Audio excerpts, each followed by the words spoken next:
بسم الله الرحمن الرحيم. الحمد لله رب العالمين، والصلاة والسلام على أشرف الأنبياء وسيد المرسلين، نبينا وحبيبنا وأسوتنا وقدوتنا محمد صلى الله وسلم وبارك عليه وعلى آله وأصحابه أجمعين، والتابعين ومن تبعهم بإحسان إلى يوم الدين. أما بعد، إخواني وأخواتي في الله، السلام عليكم ورحمة الله وبركاته. سأنطلق حديثي معكم في هذه الليلة المباركة التي أسأل الله عز وجل أن يجعل اجتماعنا فيها اجتماعا مرحوما، وتفرقنا من بعدها تفرقا معصوما. سأنطلق من حديث رواه الإمام البيهقي عن النبي صلى الله عليه وسلم قال: إنما بعثت لأتمم مكارم الأخلاق.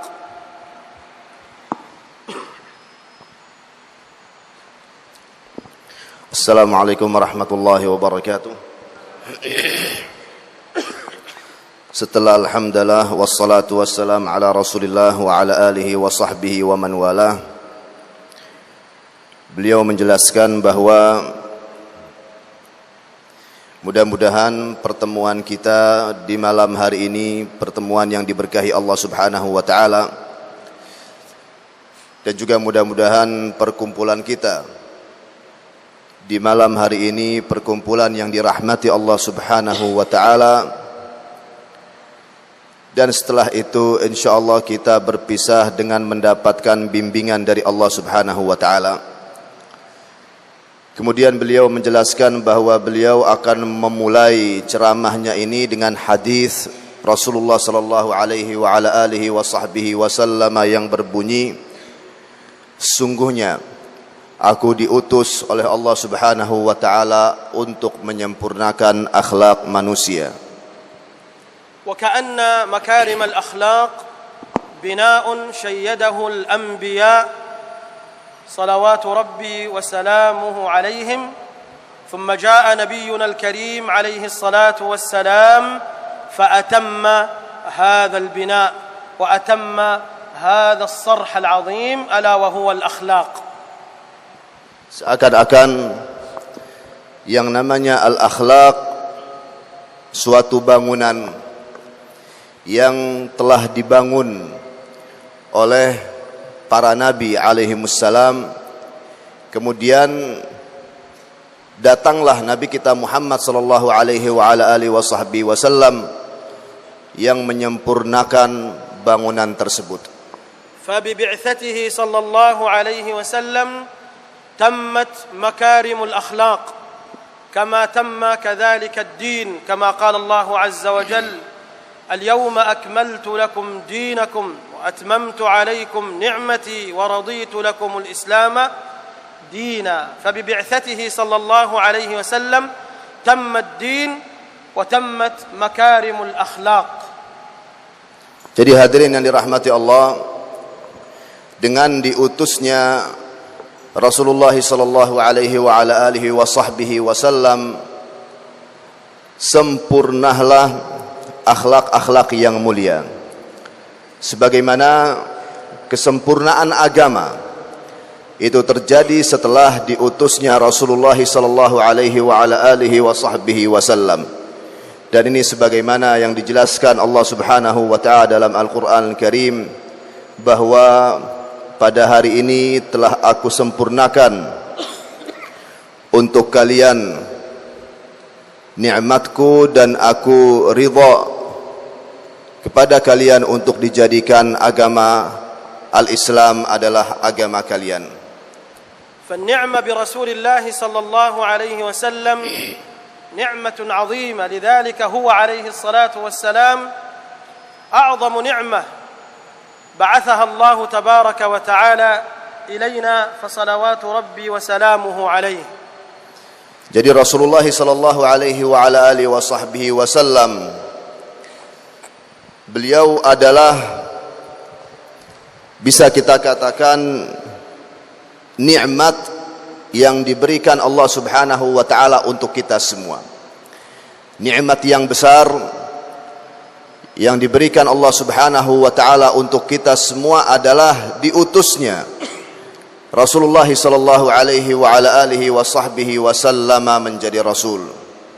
وقد ذكر الله تبارك وتعالى هذه النعمة وهي بعثة رسول الله صلى الله عليه وسلم فقال عز من قائل لقد من الله على المؤمنين إذ بعث فيهم رسولا من أنفسهم يتلو عليهم آياته ويزكيهم ويعلمهم الكتاب والحكمة وإن كانوا من قبل لفي ضلال مبين. فالله عز وجل يبين لنا هذه النعمة العظيمة بعثة رسول الله صلى الله عليه وسلم وأن هذا النبي الكريم بعث ليزكينا ويطهرنا ويعلمنا الكتاب والحكمة فبعثته عليه الصلاة والسلام نعمة عظيمة يجب أن نشكر الله تبارك وتعالى عليها شكرا كثيرا.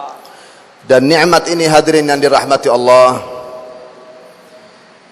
dijelaskan oleh Allah Subhanahu wa taala dalam Al-Qur'an Al-Karim dengan firman-Nya bahwa Allah Subhanahu wa taala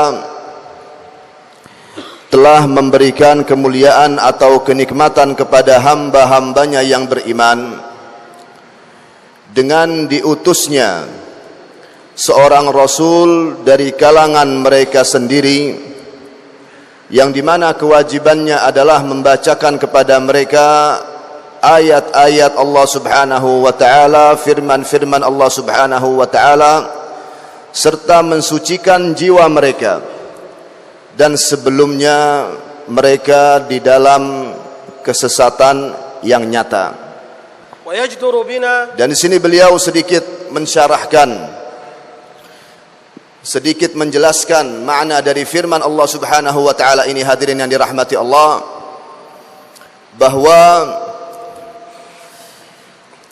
nikmat yang besar ini yang dimana itu berupa diutusnya Rasulullah sallallahu alaihi wa ala alihi wa sahbihi wasallam menjadi rasul sampai kepada kita semua, dan harus kita syukuri nikmat ini hadirin yang dimuliakan Allah. Wal khuluqu ahibbati fillah huwa suratul insan al-batinah. Al-insan lahu suratain, suratun batinah wa suratun zahirah. Fal khuluq wal akhlaq هي صورة الإنسان الباطنة، طبعه، سجيته، تصرفاته، هذه هي الأخلاق، صورته الباطنة. Dan juga hadirin yang dirahmati Allah, di sini harus kita fahami bahwa yang namanya al-akhlaq adalah gambar yang batin bagi manusia.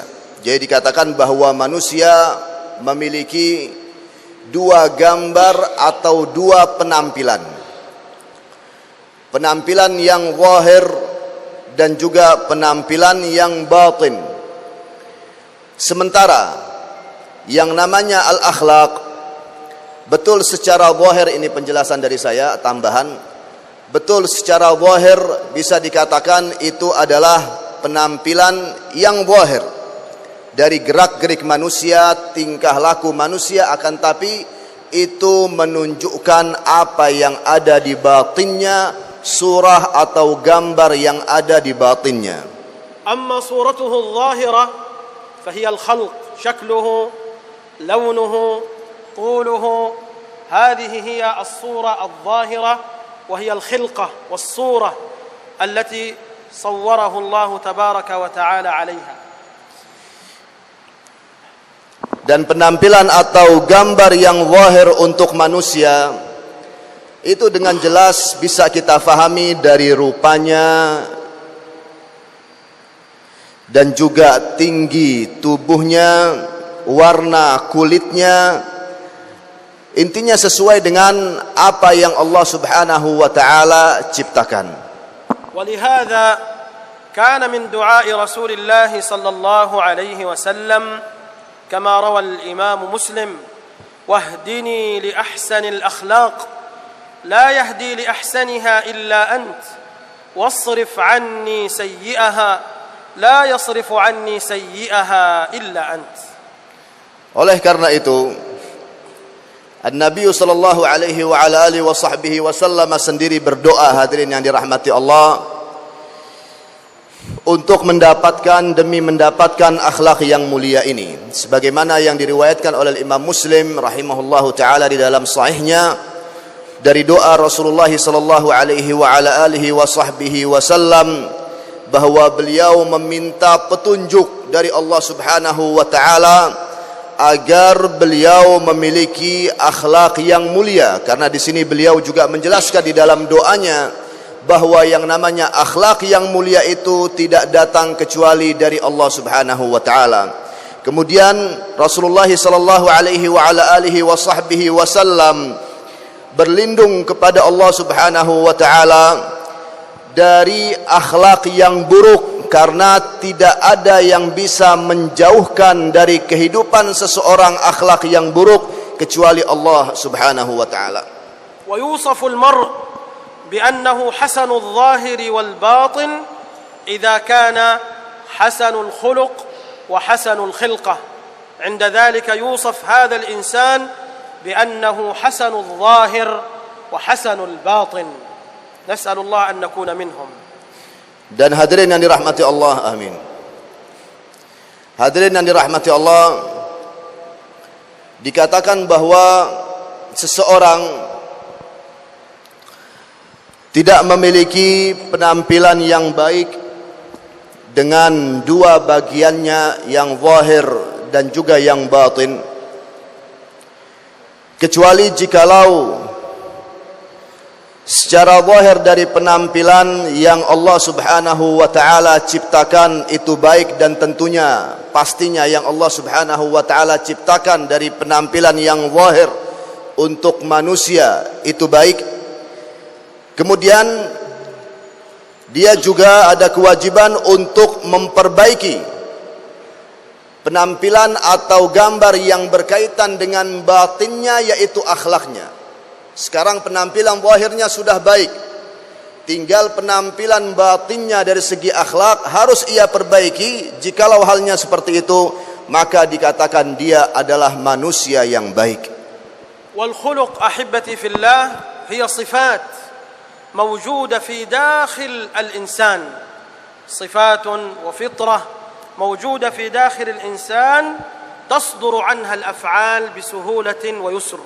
Akhlaq وصفات في داخل الإنسان تصدر الأفعال بسهولة ويسر بدون تفكر وبدون أن يفكر مباشرة، تجد الإنسان يخرج منه الفعل مباشرة.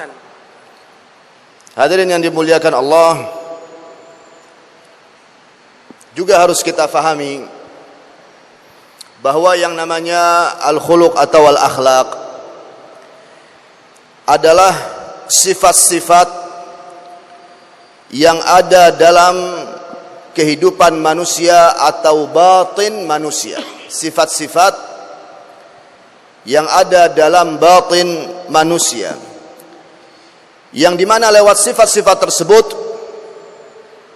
muncullah perilakunya, timbullah perilakunya, lahirlah tingkah lakunya dengan mudah dan gampang, tanpa memikirkan lagi.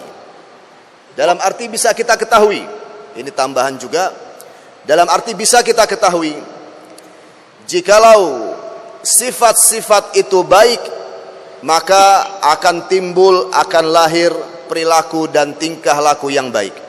وبالمثال يتضح المقال لو أن إنسانا في داخله صفات الخير والأخلاق الكريمة فإن الأفعال التي تخرج منه هي أفعال كريمة.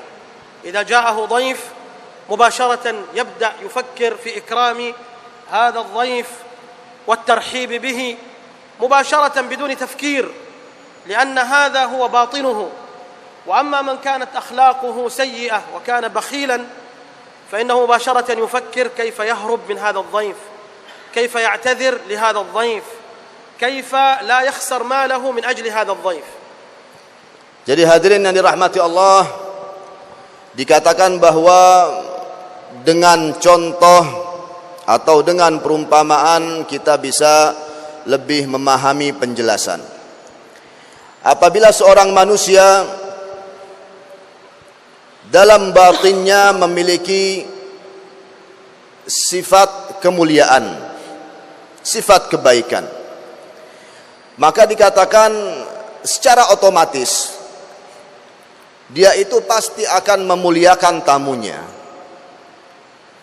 Secara otomatis pasti dia itu akan memuliakan tamunya, karena di dalam batinnya sudah memiliki akhlak atau sifat kemuliaan. Akan tapi sebaliknya, jikalau seseorang dalam batinnya itu ada sifat kikir, maka secara otomatis dia tidak akan memuliakan tamunya. Kenapa dia tidak memuliakan tamunya? Karena dalam batinnya ada sifat bakhil atau sifat kikir. نبينا الكريم عليه الصلاة والسلام كانت الأخلاق الكريمة طبعه سجيته يفعلها هكذا بدون تكلف وبدون تفكر، لأن باطنه وظاهره عليه الصلاة والسلام كريم وصفات حميدة. النبي صلى الله عليه وعلى آله وصحبه وسلم, beliau itu secara otomatis dari segi tingkah lakunya dan juga perilakunya penuh dengan kemuliaan, penuh dengan kemuliaan. Kenapa? Karena dalam batin Rasulullah sallallahu alaihi wa ala alihi wasallam terdapat sifat-sifat yang baik dan sifat-sifat yang mulia. نضرب على ذلك أمثلة من السيرة النبوية. جاءت امرأة إلى النبي صلى الله عليه وسلم وقد صنعت له جبة بنفسها ليلا ونهارا، وهي تخيطها وتصنعها حتى أصبحت جاهزة، فجاءت إلى النبي صلى الله عليه وسلم في شدة البرد. المدينة المنورة، المدينة النبوية، بردها شديد جدا وحرها شديد جدا، فجاءته بهذا الرداء وقالت يا رسول الله صنعت لك هذا الرداء لتلبسه، فلبسه النبي صلى الله عليه وسلم وهو في أمس الحاجة إليه، البرد شديد، فلبسه عليه الصلاة والسلام وهو محتاج.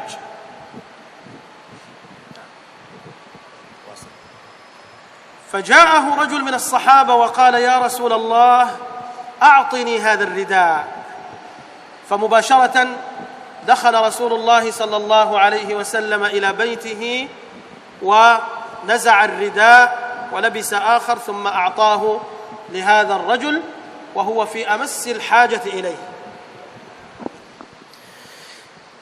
Ada contoh hadirin yang dirahmati Allah dari sirah Nabi kita Muhammad sallallahu alaihi wa ala alihi wa sahbihi wasallam.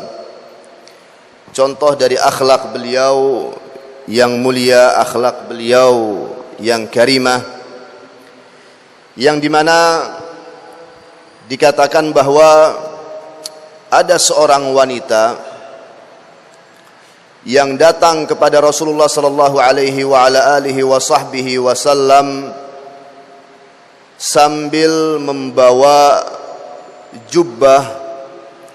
Jadi di sini beliau menjelaskan bahwa yang dimaksud dari jubbah di sini adalah suatu pakaian yang digunakan di musim dingin, yang digunakan di musim dingin, karena di kota Al-Madinah dinginnya itu sangat dingin dan panasnya itu sangat panas. Jadi waktu itu di musim dingin ada seorang wanita yang dia sendiri menjahit dan membuat baju dingin tersebut untuk Rasulullah sallallahu alaihi wasallam. Jadi mantel atau baju tebal. Kemudian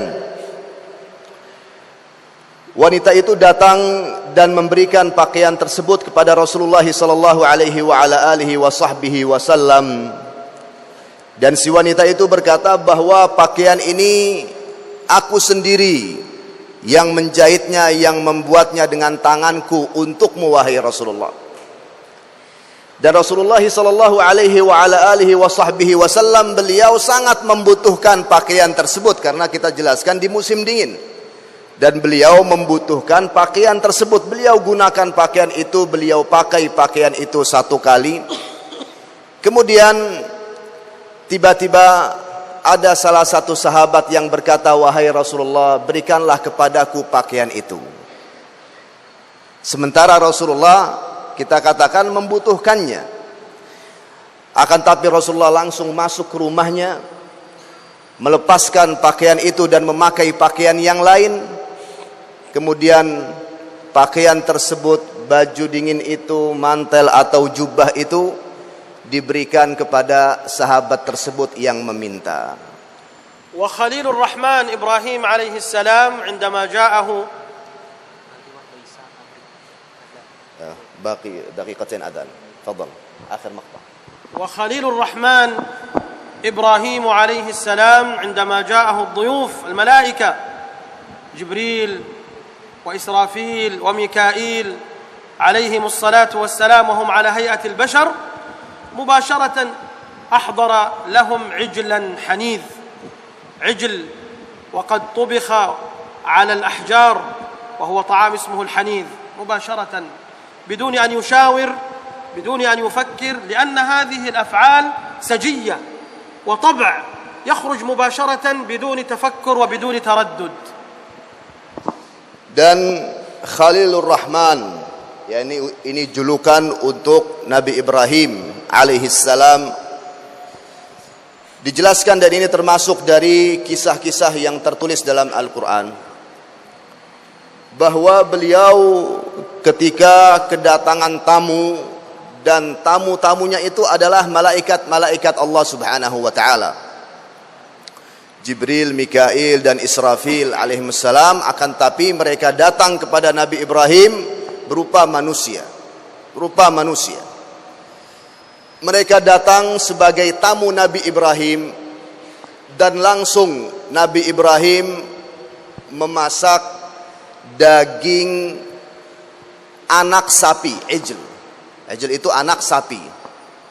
Daging anak sapi yang beliau miliki langsung dimasak dan dihidangkan kepada mereka tanpa ada keterhambatan sebelumnya atau sedikit kebakhilan dalam kehidupannya, tidak ada sama sekali. Datang tamu-tamu itu masuk ke rumahnya Nabi Ibrahim, langsung beliau hidangkan makanan yang lezat tersebut. Insyaallah akan kita lanjut setelah al-adhan. Bismillahirrahmanirrahim. Alhamdulillah wassalatu wassalamu ala Rasulillah wa ala alihi wa ashabihi wa man walah wa man ittaba'a hudah ila yaumiddin. Amma ba'd. نكمل حديثنا بقضية أخرى وهي أهمية الأخلاق في الإسلام. وأهمية الأخلاق في الإسلام نتكلم عنها بعدة نقاط. النقطة الأولى أن النبي صلى الله عليه وسلم جعل الغاية من بعثته الدعوة إلى الأخلاق، كما مر معنا في الحديث: إنما بعثت لأتمم مكارم الأخلاق. فهذا يدلنا على أهمية الأخلاق في الإسلام. Hadirin yang dirahmati Allah, bagian berikutnya yang akan kita jelaskan tentang akhlak ini adalah pentingnya akhlak dalam Islam. Pentingnya akhlak dalam Islam. Dan ini bisa kita jelaskan dengan beberapa poin berikut. Poin yang pertama adalah bahwa Rasulullah sallallahu alaihi wasallam telah menjelaskan di hadisnya yang kita sebut tadi, bahwa tujuan dari bi'tsahnya, tujuan dari diutusnya Rasulullah sallallahu alaihi wa ala alihi wa sahbihi wasallam menjadi rasul adalah untuk menyempurnakan akhlak-akhlak yang mulia. فبهذا الأسلوب الذي في هذا الحديث النبي صلى الله عليه وسلم يبين لنا أهمية الأخلاق، مع أن يوجد ما هو أهم من الأخلاق بعث به النبي صلى الله عليه وسلم، ألا وهو العقيدة. العقيدة أهم من الأخلاق، ومع ذلك النبي صلى الله عليه وسلم يقول إنما بعثت لأتمم مكارم الأخلاق. Dan ini bisa kita fahami hadirin yang dirahmati Allah dari hadis tersebut tentang pentingnya akhlak ini. Padahal dikatakan ada suatu di dalam agama yang lebih penting daripada akhlak, yaitu akidah. Memahami akidah yang benar itu suatu yang lebih penting daripada akhlak. Akan tetapi juga dikatakan akhlak itu penting, oleh karena itu dijadikan oleh Rasulullah sebagai tujuan dari bi'tsahnya, dari diutusnya menjadi rasul. فهذا أسلوب نبوي ليبين أهمية الشيء حتى وإن كان هناك ما هو أهم منه. أسلوب نبوي ليبين أهمية الشيء حتى وإن كان غيره أهم منه. Dan ini adalah cara Rasulullah sallallahu alaihi wa ala alihi wasallam untuk menjelaskan sesuatu yang penting walaupun di samping itu ada sesuatu yang lebih penting lagi. وقد يسأل سائل ويقول ما هي أهمية الأخلاق حتى تقدم على العبادة؟ ما هي أهمية الأخلاق حتى تقدم على العقيدة وعلى العبادة؟ لماذا تقدم الأخلاق على العقيدة وعلى العبادة؟ Mungkin seorang bertanya, kenapa dijadikan akhlak itu lebih utama daripada akidah? Apa kepentingan akhlak tersebut? Fadhal. فالجواب أحبتي في الله أن الأخلاق هي أبرز ما يراه الناس. الناس لا يرون عقيدتك لأن عقيدتك في القلب. الناس لا يرون عبادتك لأنك قد تؤدي العبادة والناس لا يرون، لكن أبرز شيء بارز يراه الناس هي الأخلاق. أخلاقك هي البارزة. Jawabannya adalah karena yang namanya akhlak suatu yang timbul atau suatu yang langsung dilihat oleh manusia. Sementara yang namanya akidah itu di dalam hati kita yang tidak terlihat, tidak bisa dilihat oleh manusia. Manusia melihat yang namanya akhlak. Oleh karena itu dijadikan akhlak ini suatu yang penting di dalam agama.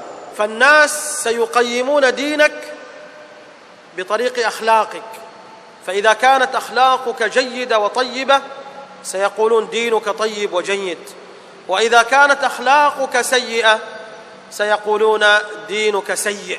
فهذا مهم جدا أحبتي في الله. Dan manusia akan menilai agama seorang lewat akhlaknya. Jikalau akhlaknya baik, maka akan dikatakan agamanya juga baik. Jikalau akhlaknya buruk, maka dikatakan agamanya buruk. Jadi penilaian manusia terhadap orang lain tentang agama itu dari segi akhlak. فلذلك ينبغي على كل مسلم وعلى كل مسلمة أن تنتبه، لأنها قد تصد أو قد يصد عن سبيل الله وهو لا يشعر بسوء خلقه، يصد عن سبيل الله وينفر الناس عن دين الله وعن منهج الله وهو لا يشعر والعياذ بالله. Oleh karena itu harus diperhatikan dengan baik hadirin yang dirahmati Allah. Seorang muslim dan juga seorang muslimah harus memperhatikan dengan baik bagaimana akhlaknya, karena bisa jadi dia itu menghalang-halangi orang lain dari jalan Allah Subhanahu wa taala atau ke jalan Allah Subhanahu wa taala karena akhlaknya yang buruk, sementara dia itu tidak merasakan itu. وقد يكون كل مسلم وكل مسلمة داعية إلى الله تبارك وتعالى حتى لو لم يتكلم حتى لو لم ينطق، حتى لو لم يؤلف، بأخلاقه الكريمة يكون داعية للإسلام ويأخذ أجرا عظيما على ذلك. Bisa jadi seorang muslim atau seorang muslimah berdakwah di jalan Allah Subhanahu wa taala tanpa ceramah, tanpa kata-kata, tanpa apa yang ia tulis, dia bisa berdakwah kepada Allah Subhanahu wa taala dengan akhlaknya. وقد حدثنا التاريخ أن هذا الشرق الأقصى، أندونيسيا وماليزيا وسنغافورة وما حولها من البلاد كلها دخلت في الإسلام، لم يأتي إليها الفاتحون المجاهدون، لم يأتي إليها، إنما جاء إليها التجار المسلمون من الحضارم وغيرهم الذين جاءوا إلى هذه البلاد وبأخلاقهم الكريمة وصدقهم وأمانتهم دخلت هذه مئات الملايين من البشر دخلوا في دين الله أفواجا. Hadirin yang dirahmati Allah,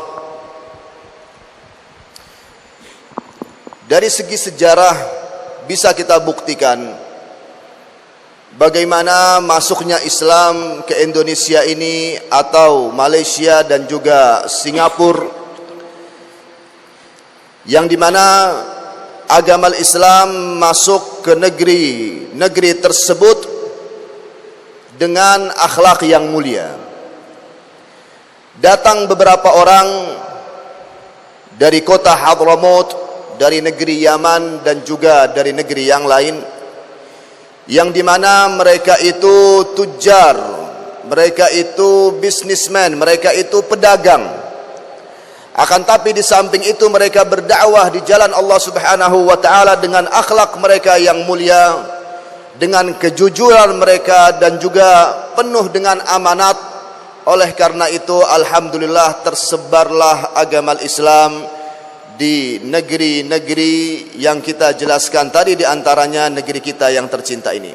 ولذلك الله تبارك وتعالى قبل أن يبعث الأنبياء إلى أممهم ليخرجوهم من الظلمات إلى النور كان هؤلاء الأنبياء جميعا على خلق عالي وعلى أخلاق كريمة. كل نبي قبل أن يبعث كان في قومه كريم الأخلاق حسن الصفات. بعد ذلك بدأ ونزل عليه الوحي وأصبح نبيا يدعوهم إلى الله تبارك وتعالى. Dan juga hadirin yang dirahmati Allah, para nabi alaihimussalam sebelum mereka diutus oleh Allah Subhanahu wa taala menjadi utusan-utusan Allah Subhanahu wa taala, sebelumnya setiap orang di antara mereka itu memiliki akhlak yang mulia, memiliki akhlak yang baik, memiliki sifat-sifat yang baik. Oleh karena itu dipilih oleh Allah Subhanahu wa taala untuk mereka itu menjadi rasul-rasulnya, menjadi utusan-utusannya.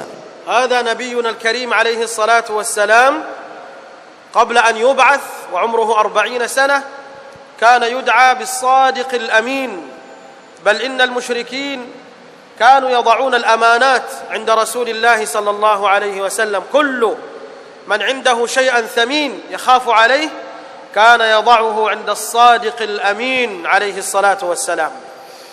Nabi kita Muhammad sallallahu alaihi wa ala alihi wa sahbihi wasallam, sebelum beliau diutus menjadi rasul, sebelum umurnya 40 tahun, beliau terkenal dengan julukannya As-Sadiqul Amin, orang yang jujur dan juga orang yang beramanat. Yang dimana orang-orang musyrik, jikalau mereka itu memiliki barang-barang yang berharga, maka mereka titipkan kepada Rasulullah sallallahu alaihi wa ala alihi wasallam, karena semuanya mengakui bahwa Rasulullah sallallahu alaihi wa ala alihi wasallam orang yang beramanat. Hatta ba'da bi'athatihi alaihi salatu wassalam kanu yad'un al-amanat 'indahu. ولذلك عندما هاجر عليه الصلاة والسلام إلى المدينة ترك علي رضي الله عنه وقال امكث بعدي حتى ترجع الأمانات إلى أصحابها.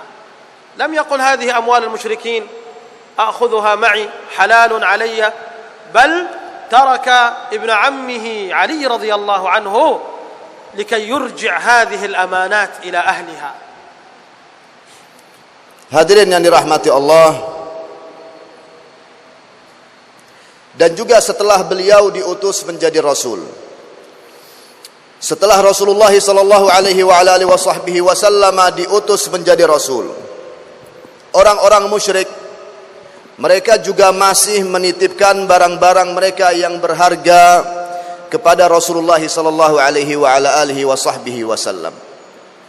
Oleh karena itu, ketika Rasulullah sallallahu alaihi wa alihi wasallam hijrah ke kota Al-Madinah, Rasulullah memerintahkan Ali bin Abi Thalib radhiyallahu taala anhu untuk tinggal di dalam rumahnya agar mengembalikan barang-barang titipan itu kepada pemiliknya masing-masing.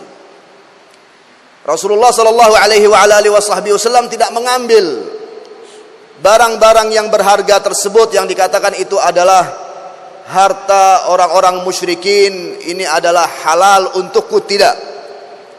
Rasulullah menugaskan Ali bin Abi Thalib radhiyallahu taala anhu untuk tetap di dalam rumahnya agar mengembalikan barang atau harta yang berharga, harta titipan yang berharga yang dititipkan oleh orang-orang musyrik kepada Rasulullah sallallahu alaihi wa ala alihi wa sahbihi wasallam. وهنا درس مهم لنا جميعا قبل أن ندعو قومنا وأهلنا وأهل قريتنا ومجتمعنا، يجب أن نتحلى بالصفات الكريمة والأخلاق الفاضلة قبل أن ندعو هؤلاء الناس، وإلا سندخل في قول الله تبارك وتعالى: أتأمرون الناس بالبر وتنسون أنفسكم.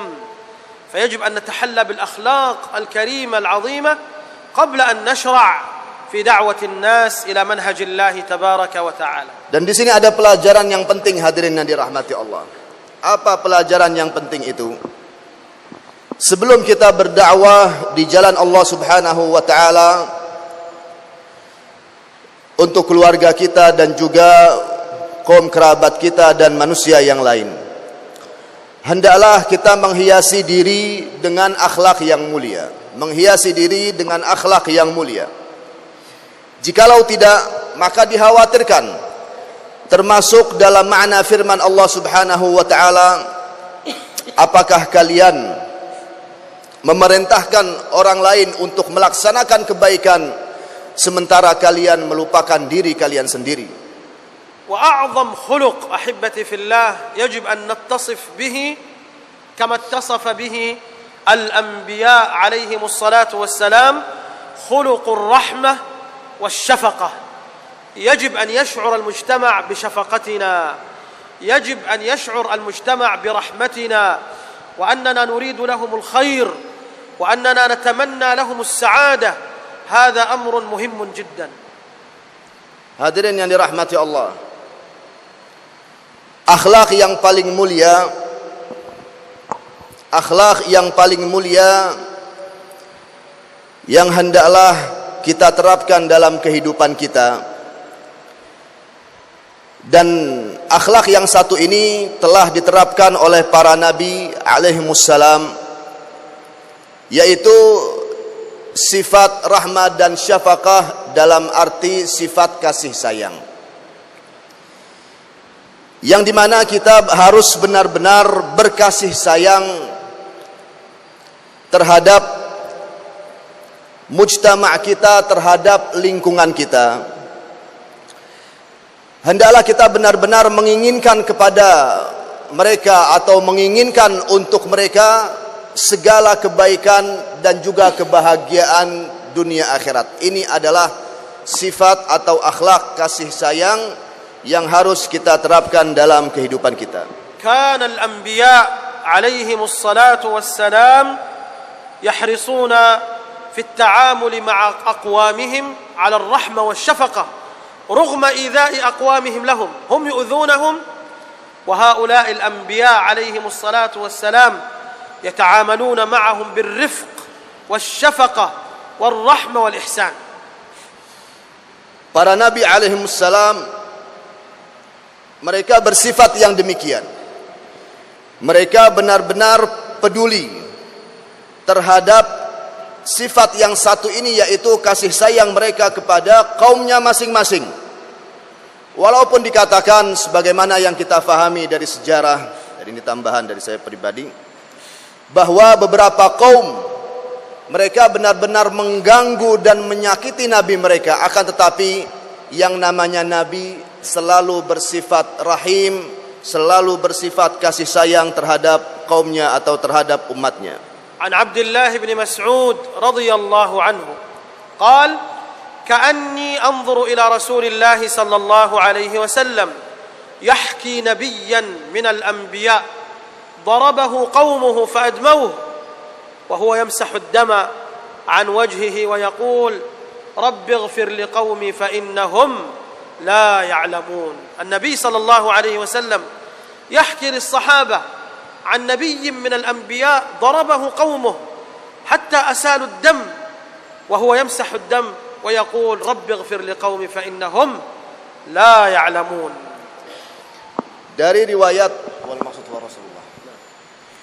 riwayat Abdullah bin Mas'ud radhiyallahu taala anhu, beliau menjelaskan bahwa Rasulullah sallallahu alaihi wa ala alihi wasallam menjelaskan kepada para sahabatnya ridwanullah taala alaihim ajma'in bahwasannya ada seorang nabi yang diganggu oleh kaumnya, yang dimana dia itu berdakwah di jalan Allah Subhanahu wa taala untuk kaumnya, akan tapi kaumnya itu mengganggu dan menyakitinya, bahkan memukulnya sampai mengalirkan darah dari wajahnya, dan nabi tersebut mengusap darah yang ada di wajahnya sambil berdoa dan berkata, ya Allah, ampunilah kaumku, sungguhnya mereka tidak mengetahui.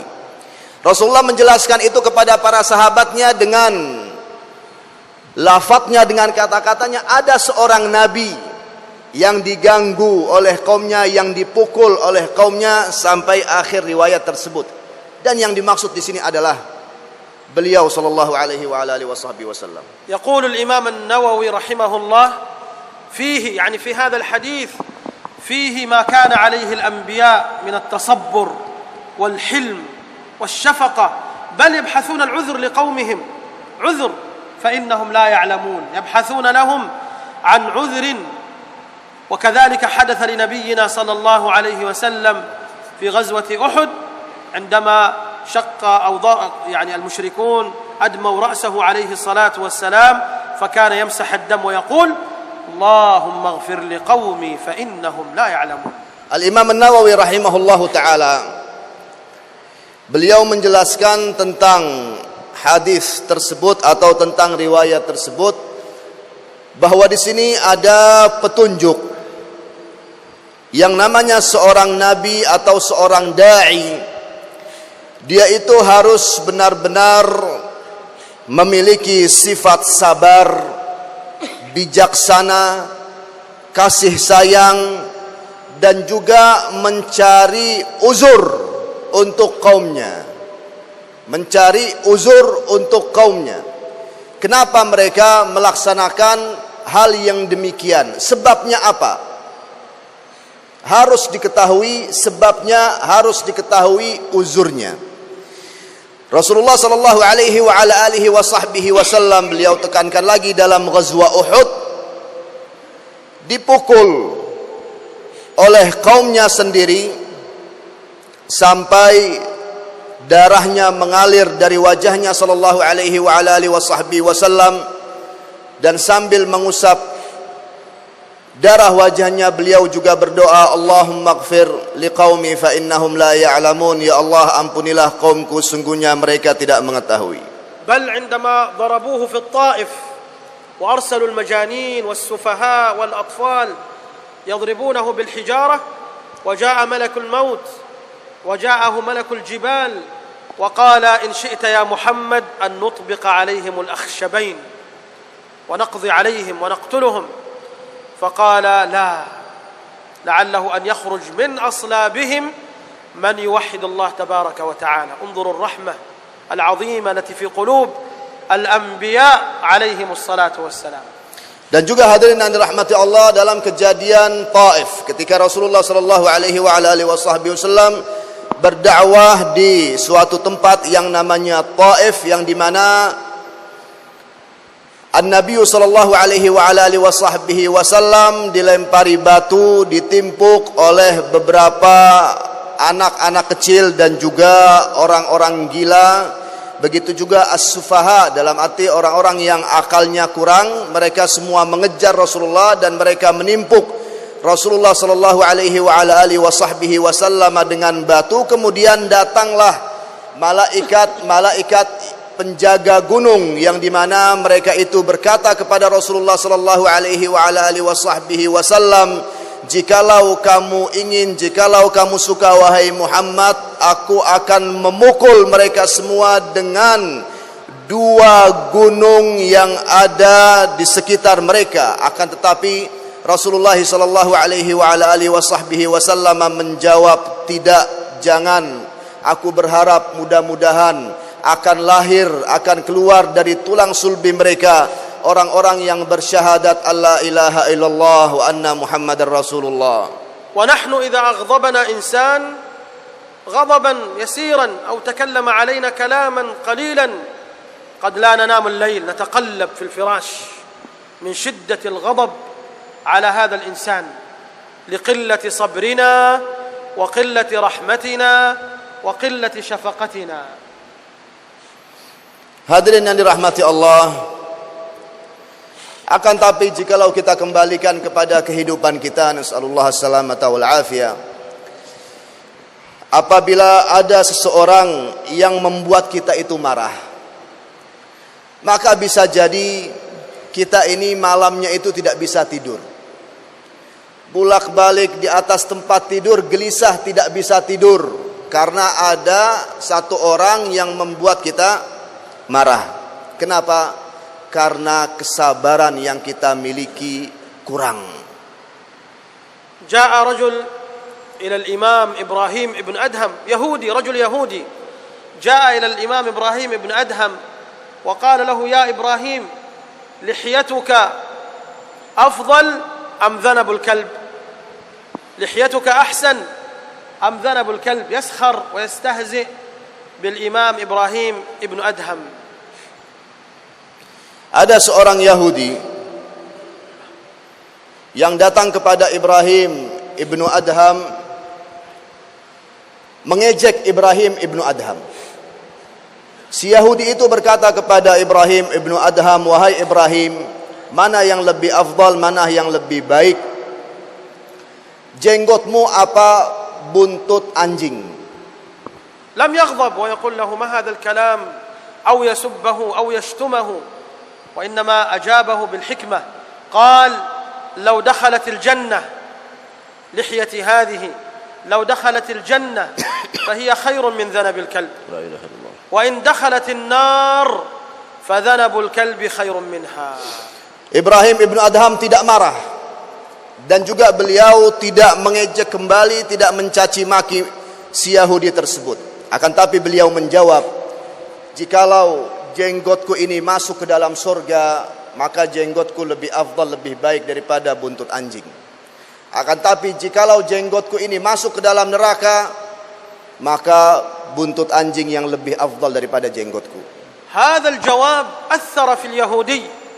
قال أشهد أن هذه أخلاق الأنبياء، هذه أخلاق الأنبياء، فدخل في الإسلام. الناس يريدون الأخلاق الكريمة التي تؤثر فيهم، تحرك قلوبهم، تحببهم في الإسلام، تدخلهم في دين الله أفواجا.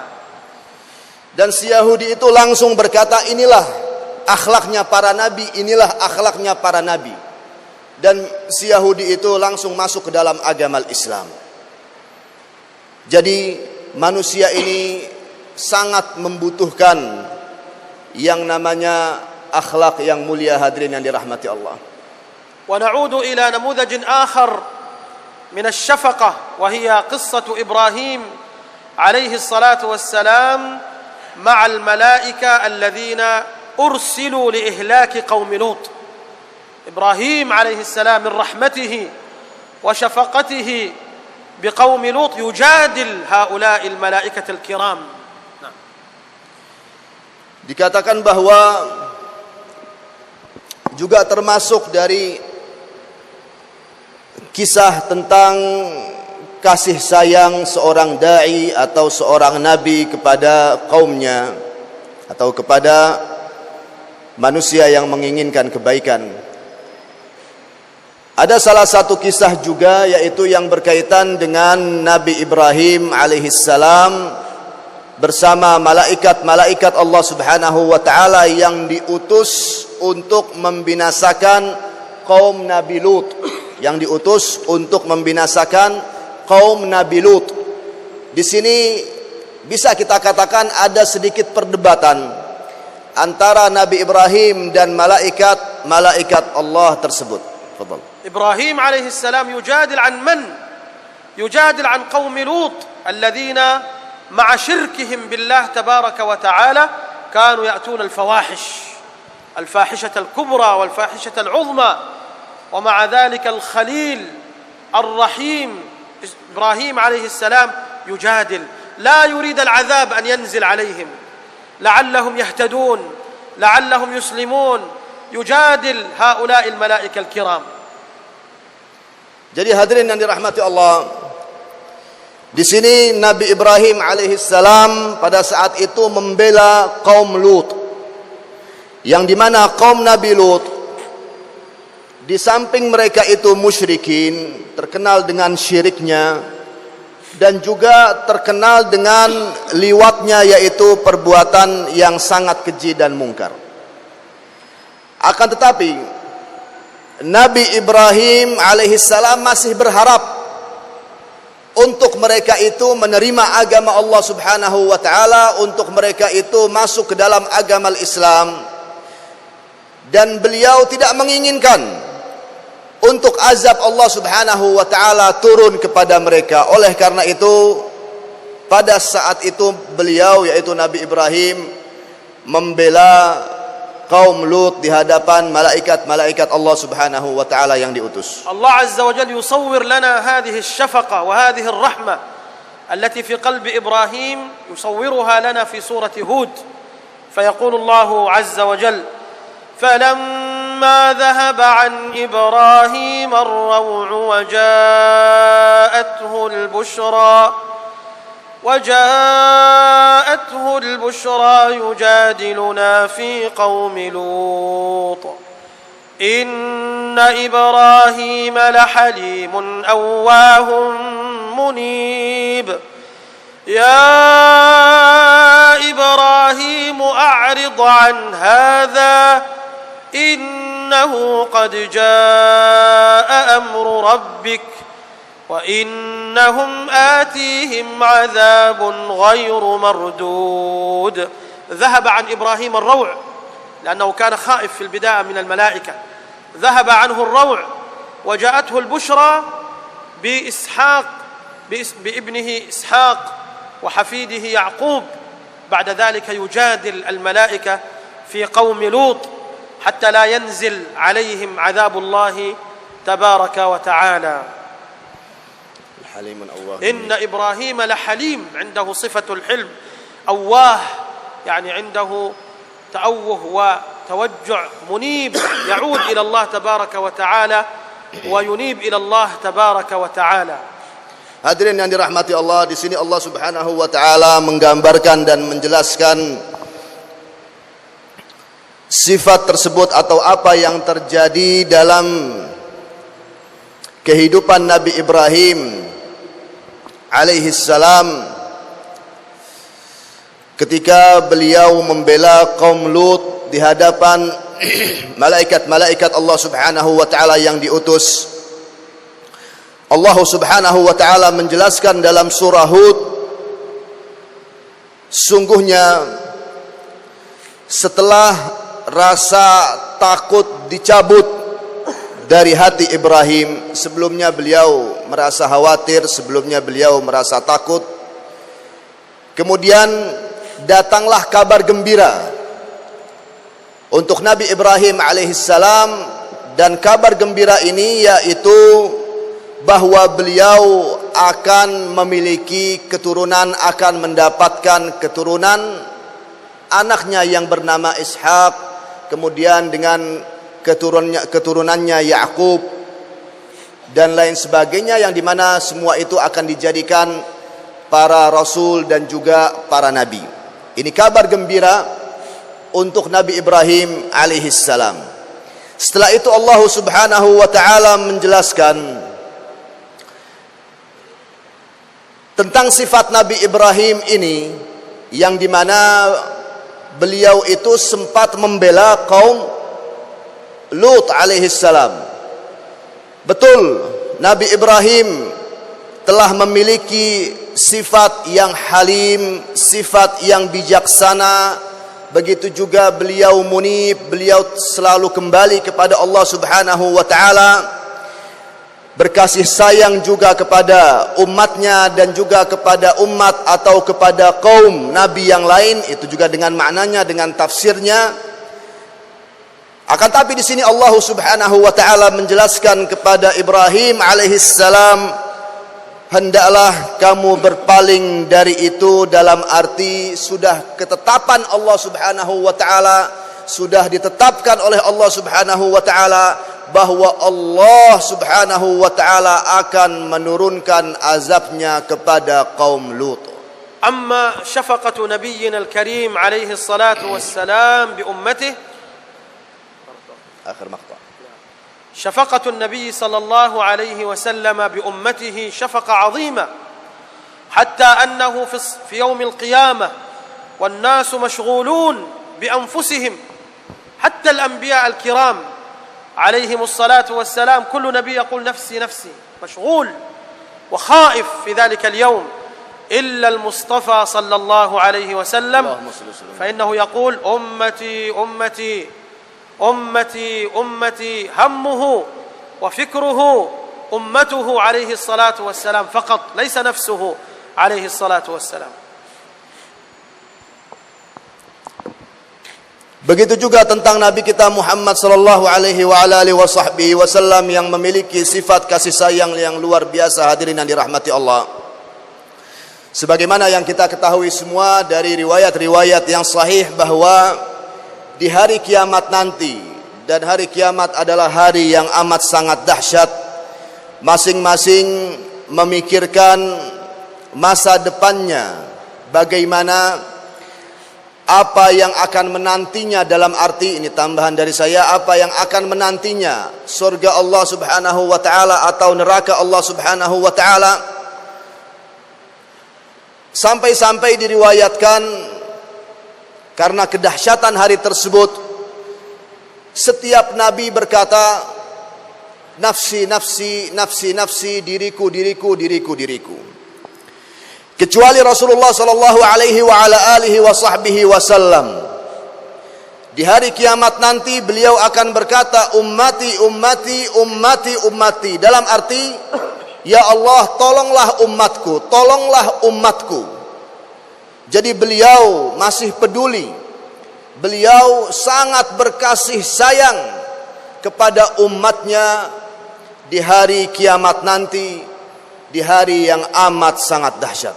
إذن أخيرا أحبتي في الله، هذه هي الأخلاق الكريمة التي اتصف بها الأنبياء الكرام عليهم الصلاة والسلام، ونحن المسلمون جميعا رجالا ونساء وأطفالا مأمورون أن نسلك سبيلهم، وأن نتبع طريقهم، وأن نكون على منهجهم، فتكون في قلوبنا الأخلاق الكريمة وصفاتنا صفات كريمة، وأن نتعامل مع هذا المجتمع الذي نعيش فيه بالشفقة والرحمة والإحسان وإرادة الخير ومحبة الخير لهم.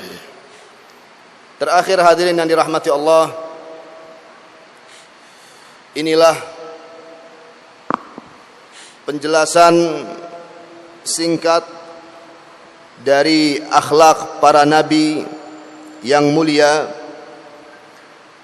yang dimana dari penjelasan yang sudah kita fahami ini, kita ada kewajiban untuk meniru mereka, kita ada kewajiban untuk berjalan di jalan mereka, kita ada kewajiban untuk menghiasi diri kita dengan akhlak yang mulia, saling bantu membantu, saling tolong menolong dalam mujtama' kita, dalam lingkungan kita, karena yang namanya manusia pastinya menginginkan kebahagiaan dan juga kebaikan.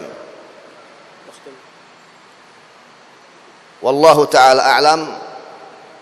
Insyaallah kita akan masuk kepada bagian yang berikutnya, yaitu tanya jawab. Baik, yang di sini mungkin sudah ada beberapa pertanyaan yang akan disampaikan, atau mungkin yang jamaah wanita juga sudah ada pertanyaan yang ditulis. Tadi beliau menjelaskan tentang pentingnya akhlak, kenapa tidak disebutkan sebagaimana, atau akidah tidak disebutkan sebagaimana akhlak, karena akhlak ini yang dilihat orang ya. Kemudian akhlaknya para nabi, bagaimana mereka kasih sayang kepada umatnya, bahkan kasih sayang Rasulullah SAW itu bukan hanya di dunia, tapi juga di akhirat nanti. Beberapa pertanyaan kami persilahkan yang hadir di Masjid Al-Irsyad boleh mengacungkan tangannya. Namun sebelumnya juga untuk mitra muslim ataupun juga jamaah masjid, Anda bisa mengikuti safari sholat subuh berjamaah dan tausiah di Masjid Al-Irsyad Surabaya insyaallah hari Sabtu besok ya. Besok pagi jam 4 subuh sampai selesai dengan Imam Ustadz Fahmi Abdillah Mahri, kemudian tausiah dari Syekh Usman Sholih Ali Al-Maki, dan juga terimakan Ustadz Farhan bin Thalib LC MPDI. Untuk wanita juga kita sediakan tempat yang khusus. Besok salat subuh berjamaah, kemudian ada tausiah dari Syekh Usman Sholih Al-Maki.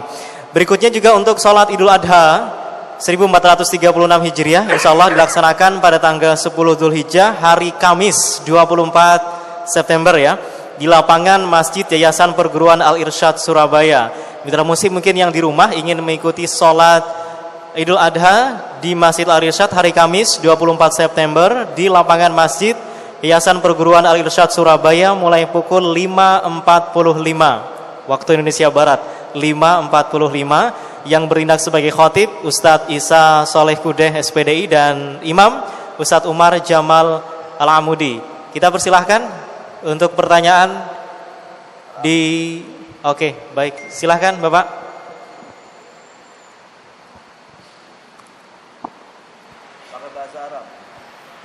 Assalamualaikum warahmatullahi wabarakatuh. Waalaikumsalam warahmatullahi wabarakatuh. Nama saya Muhammad Naguri Bahrudin dari Malang. Mohon bertanya,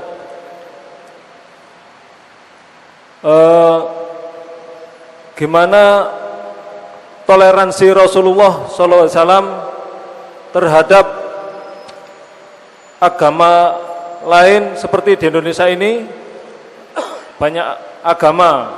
Terus untuk di Timur Tengah sekarang terjadi konflik-konflik itu, gimana akhlak Rasulullah dulu terhadap konflik-konflik seperti ini?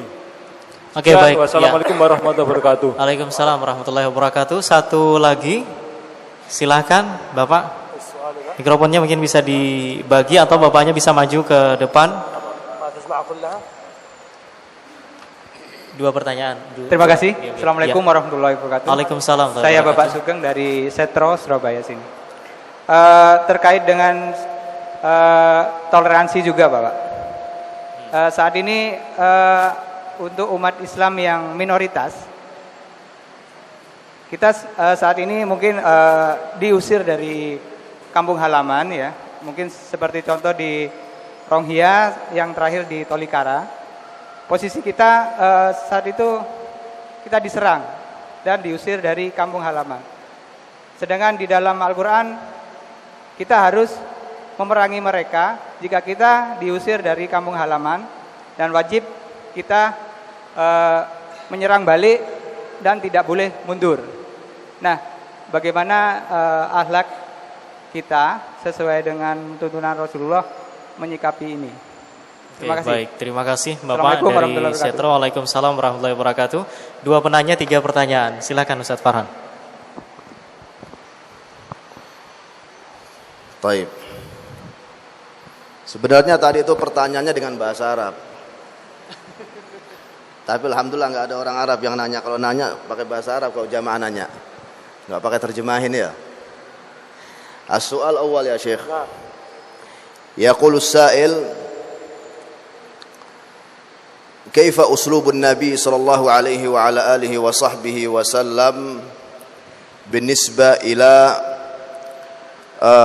الأديان الأخرى كيف يتعامل رسول الله صلى الله عليه وعلى آله وصحبه وسلم مع أصحاب الأديان الأخرى غير دين الإسلام.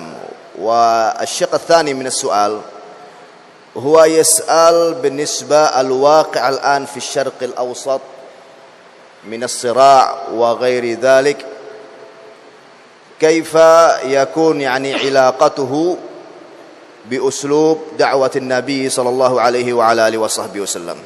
بسم الله الرحمن الرحيم. أولا بالنسبة لتعامل الإسلام وتعامل النبي صلى الله عليه وسلم مع الأديان الأخرى، النبي صلى الله عليه وسلم بعث رحمة للعالمين، والعالمون كل ما سوى الله تبارك وتعالى، فهو رحمة للإنس والجن والحيوان وكل العالمين. النبي صلى الله عليه وسلم بعث رحمة لهم. Sebelumnya Nabi sallallahu alaihi wa ala alihi wa sahbihi wasallam harus kita fahami, dan juga ini juga kita sudah ketahui, bahwa diutus oleh Allah Subhanahu wa taala sebagai rahmat untuk semesta alam. Dikatakan semesta alam itu selain Allah Subhanahu wa taala. Selain Allah Subhanahu wa taala, termasuk di dalamnya manusia, jin dan juga binatang. فتعامل النبي صلى الله عليه وسلم مع غير المسلمين هو من القرآن الكريم. في القرآن الكريم بين الله تبارك وتعالى لنا كيف نتعامل مع غيرنا من الأديان الأخرى. Dan sikap Rasulullah atau toleransi Rasulullah sallallahu alaihi wa alihi wasallam terhadap orang-orang non muslim itu sesuai dengan aturan Al-Qur'anul Karim. فيقول الله تبارك وتعالى لا ينهاكم الله عن الذين لم يقاتلوكم في الدين ولم يخرجوكم من دياركم أن تبروهم وتقسطوا إليهم إن الله يحب المقسطين. فالمشركون الكافرون الذين لم يقاتلوننا في الدين ولم يخرجونا من ديارنا فقد أذن الله لنا أن نتعامل معهم أن تبروهم وتقسطوا إليهم إن الله يحب المقسطين. فنحسن إليهم ونعاملهم بالعدل والإحسان طالما أنهم لا يحاربوننا ولا يخرجوننا من ديارنا. Allah Subhanahu wa taala menjelaskan di dalam Al-Qur'anul Karim bahwa Dia Subhanahu wa taala memerintahkan kalian, dalam arti kalian umat Islam, untuk bersikap baik dan juga bersikap adil terhadap orang-orang non-muslim yang tidak memerangi kalian dan juga yang tidak mengeluarkan kalian dari negeri kalian. Inilah sikap Rasulullah sallallahu alaihi wa ala alihi wa sahbihi wasallam terhadap orang-orang non-muslim yang dijelaskan Allah Subhanahu wa taala dalam Al-Qur'an. Amma al-akharin alladhina qataluna wa akhrajuna min diyarina wa dhaharu ala ikhrajina فالله عز وجل نهانا أن نتولاهم وبل هؤلاء نقاتلهم ونجاهدهم كما قاتلونا. Akan tapi orang-orang yang memerangi kita, orang-orang kafir yang memerangi orang-orang Islam, maka tentunya itu diperintahkan oleh Allah Subhanahu wa taala untuk diperangi pula. ولذلك النبي صلى الله عليه وسلم عندما هاجر إلى المدينة وكان في المدينة يهود تفضل. نعم وكان في المدينة يهود فإن النبي صلى الله عليه وسلم مباشرة أجرى معهم عهدا واتفاقا وميثاقا وكانوا يعيشون في المدينة ويشترون منهم ويتعاملون معهم حتى غدر اليهود ونكثوا العهود. عند ذلك النبي صلى الله عليه وسلم قاتلهم وأخرجهم من المدينة. Jadi bisa kita fahami dari sirah Rasulullah sallallahu alaihi wasallam ketika beliau hijrah ke kota Al-Madinah, kemudian setelah beliau tiba di kota Al-Madinah, tentunya di situ ada orang-orang Yahudi yang hidup di kota Al-Madinah. Orang-orang Yahudi berpegangan dengan agama Yahudi mereka. Di sini Rasulullah sallallahu alaihi wasallam membuat perjanjian antara Rasulullah dan juga umat al-Islam dan orang-orang Yahudi. Kemudian Rasulullah sallallahu alaihi wasallam juga bermuamalah bisnis dengan mereka, menjual dan membeli dari dan kepada mereka, yaitu orang-orang Yahudi, sampai mereka sendiri yang membatalkan perjanjian atau melanggar perjanjian-perjanjian tersebut antara mereka dan Rasulullah. Di sini baru diperangi oleh Rasulullah sallallahu alaihi wasallam. وأيضا النبي صلى الله عليه وسلم زار الغلام اليهودي الذي كان يخدمه. الغلام اليهودي كان يخدم رسول الله صلى الله عليه وسلم، فلما مرض عاده رسول الله صلى الله عليه وسلم، وكان بسبب هذه الزيارة دخل هذا الغلام في الإسلام قبل أن يموت. Dan Rasulullah sallallahu alaihi wasallam beliau itu, jadi ada seorang Yahudi ya, sebelumnya ada seorang Yahudi yang dimana Yahudi ini anak muda ya, gulam, anak muda. Si Yahudi ini selalu berbuat baik dan berkhidmah kepada Rasulullah. Pada suatu hari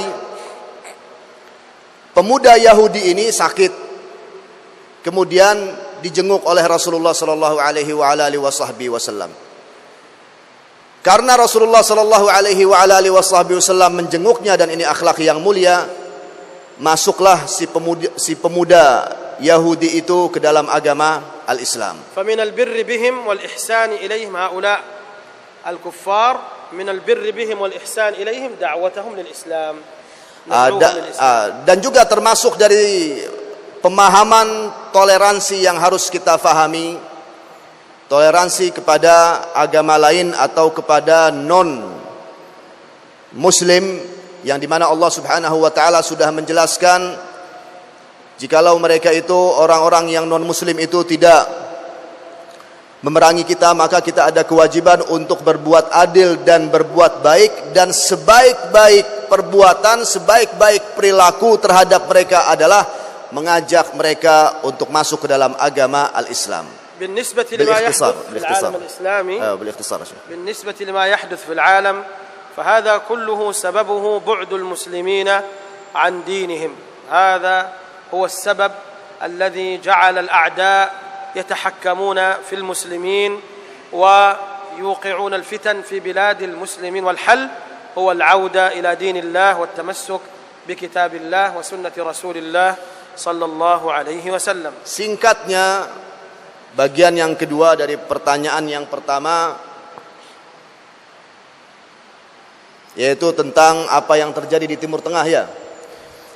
Di sini beliau menjelaskan bahwa apa yang terjadi di sana itu natijah atau hasil karena orang-orang Islam jauh dari agama mereka sendiri. Oleh karena itu, dengan mudah untuk mereka diadu domba, yaitu orang-orang Islam, jikalau mereka jauh dari agama mereka sendiri, dengan mudah untuk mereka itu diadu domba dengan mudah untuk mereka itu difitnah oleh musuh-musuh Allah Subhanahu wa taala. Oleh karena itu solusinya adalah semuanya benar-benar kembali kepada Al-Qur'an dan juga As-Sunnah. Wallahu a'lam. Wallahu a'lam. As-su'al ats-tsani. Tab'an kayaknya ini soal yang kedua itu sudah dijawab ya. Iya. Tapi enggak apa-apa untuk itu, apa nama, min babil amanah, karena ada dua soal. Ya, bil ikhtisar ya Syekh. Qal بالنسبة لي السؤال الثاني. نعم. السؤال الثاني بالنسبة لي المسلمون الذين طردوا من ديارهم، يعني مثل ما حصل في روهينيا، هو قال هكذا، فكيف يعني تعاملنا معهم؟ هؤلاء المسلمون سواء في بورما روهينيا أو في سوريا أو في غيرها من بلاد المسلمين يجب علينا أن ننصرهم وأن نساعدهم وأن نقاتل عدوهم الذي يقاتلهم بشتى الطرق وشتى الوسائل التي نستطيع أن نفعلها. لا يجوز أن نتفرج وننظر إليهم وهم يقتلون ويحرقون ويخرجون من ديارهم. هذا خذلان للمسلمين وهذا لا يجوز، وهذا من كبائر الذنوب، ونخشى أن الله تبارك وتعالى يسلط علينا بسبب هذا أيضا. Singkatnya jawaban dari pertanyaan yang kedua, saudara-saudara kita seislam dan seiman yang tertindas atau yang diusir dari kampung mereka, dari negeri mereka, mungkin seperti yang di Burma, Rohingya dan lain sebagainya. Di sini kita ada kewajiban untuk menolong dan membantu dan memenangkan saudara-saudara kita itu yang seislam dan seiman dengan pertolongan dan bantuan yang sanggup, yang bisa kita laksanakan. Itu kewajiban kita. Kita tidak boleh untuk hanya melihat, sekedar mendengar, sekedar mengetahui bahwa mereka diusir dari kampung halaman mereka, kemudian tidak ada pertolongan, tidak ada bantuan dari kita. Karena jikalau itu yang terjadi, maka ini termasuk dari kabairudz dzunub, termasuk dari dosa-dosa yang besar untuk seorang muslim membiarkan saudaranya yang tertindas, yang diusir, tidak menolongnya sama sekali. Dia telah jatuh, telah masuk di dalam dosa yang besar. Bisa jadi dia sendiri yang akan mendapatkan hukuman yang berat dari Allah Subhanahu wa taala. Wallahu taala a'lam. Akhtam bid-du'a. Ditutup dengan doa untuk akhtam bid-du'a. Ditutup dengan doa kemudian dilanjut. Bismillah. Allahumma ya dzal jalali wal ikram ya rabbal alamin ya arhamar rahimin يا مجيب دعوة المضطرين يا رحمن الدنيا والآخرة ورحيمهما نسألك بأسمائك الحسنى وصفاتك العلى أن تجعل لنا من كل هم فرجا ومن كل ضيق مخرجا ومن كل بلاء عافية وأن ترزقنا من حيث لا نحتسب يا رب العالمين يا أرحم الراحمين. اللهم اغفر للمسلمين والمسلمات والمؤمنين والمؤمنات الأحياء منهم والأموات. اللهم إنا نسألك رضوانك والجنة ونعوذ بك من سخطك والنار. اللهم يا ذا الجلال والإكرام يا رب العالمين اهدنا لأحسن الأخلاق لا يهدي لأحسنها إلا أنت واصرف عنا سيئها لا يصرف عنا سيئها إلا أنت. اللهم إنا نسألك الهدى والتقى والعفاف والغنى. اللهم اكفنا بحلالك عن حرامك واغننا بفضلك عمن سواك. اللهم إنا نعوذ بك من النفاق وسيء الأخلاق يا رب العالمين. اللهم أعز الإسلام والمسلمين وأذل الكفر والكافرين واخذل أعداء الدين وانصر إخواننا المستضعفين في كل مكان وانصر إخواننا المجاهدين في كل مكان. اللهم كن لهم مؤيدا ونصيرا وعونا وظهيرا. اللهم اجمع كلمتهم ووحد صفوفهم وصوب رميهم وثبت أقدامهم وانصرهم على عدوك وعدوهم يا رب العالمين. اللهم عليك بكل عدو للإسلام والمسلمين، اللهم أحصهم عددا واقتلهم بددا ولا تغادر منهم أحدا، اللهم فرق جمعهم وشتت رميهم وخالف بين قلوبهم وزلزل الأرض من تحت أقدامهم واجعلهم وعتادهم وأموالهم غنيمة للإسلام والمسلمين يا رب العالمين. اللهم انصر من نصر الدين، اللهم انصر من نصر الدين، اللهم انصر من نصر الإسلام والمسلمين واخذل من خذل الإسلام والمسلمين يا رب العالمين. اللهم اغفر لآبائنا وأمهاتنا وارحمهم كما ربونا صغارا، وصل اللهم وسلم وبارك على عبدك ورسولك وحبيبك محمد وعلى آله وأصحابه أجمعين والتابعين ومن تبعهم بإحسان إلى يوم الدين. سبحان ربك رب العزة عما يصفون وسلام على المرسلين والحمد لله رب العالمين. سبحانك اللهم وبحمدك أشهد أن لا إله إلا أنت استغفرك وأتوب إليك. السلام عليكم ورحمة الله وبركاته.